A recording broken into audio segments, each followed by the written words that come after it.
Dražene, kako Bog stvara svet? Šta radi? Ako je on obitava u tom postojanju, nepostojanja, naravno paradoksi su neizbežni kada pokušavamo da objasnimo nešto što nam je toliko daleko.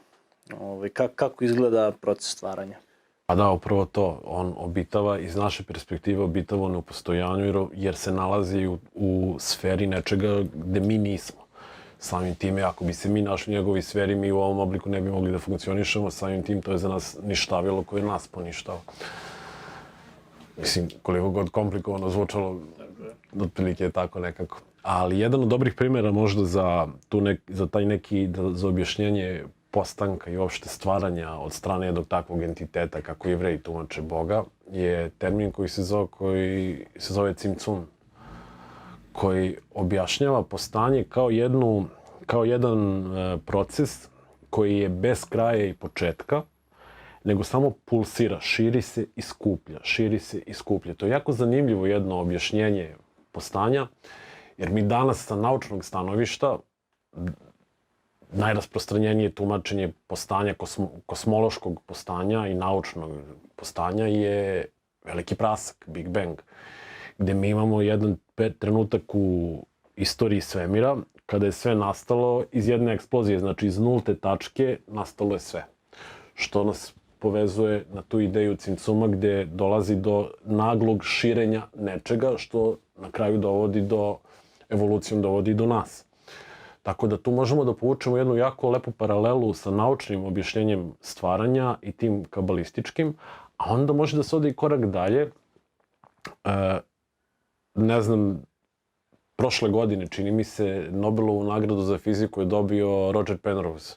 Upravo sam teo da ga spomenem, baš interesantno, ciklični univerzum, da. Upravo to, ciklični univerzum, gde on upravo iznosi jedno takvo objašnjenje stvaranja da Big Bang nije ultimativni početak, nego da je to samo jedan od eona stvaranja. Da se kroz istoriju svemira koju mi ne možemo ni da pojmimo, to postanje, kako mi zovemo veliki prasak, dogodilo verovatno nebrojeni broj puta. I ono na određeni način resetuje postanje. To ne možemo da pojmimo u smislu našeg sagledavanja vremena, ali ono za što je on dobio Nobelovu nagradu je upravo to. Ciklično stvaranje, gde je izneo pretpostavku na osnovu nekih podataka da je upravo to slučaj, da se to dešava. Da je, ako se dobro sećam, da je neka fizika